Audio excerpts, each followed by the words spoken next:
How to open Alinma Bank account online. To open Alinma Bank account online, launch the Alinma application first. Once you launch the app, this is the interface that you should be able to see by default. Tap on the option Open Account or Register option. Now here we will select Open a New Account.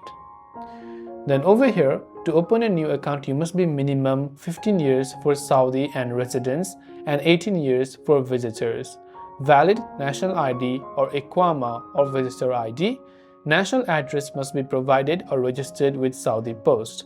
Then enter your national ID, Iqama ID or visitor ID, the mobile number that you wish to use for your bank details. Tap on continue to verification. Then after that, you should be able to follow up with a couple of other instructions that is pretty self-explanatory.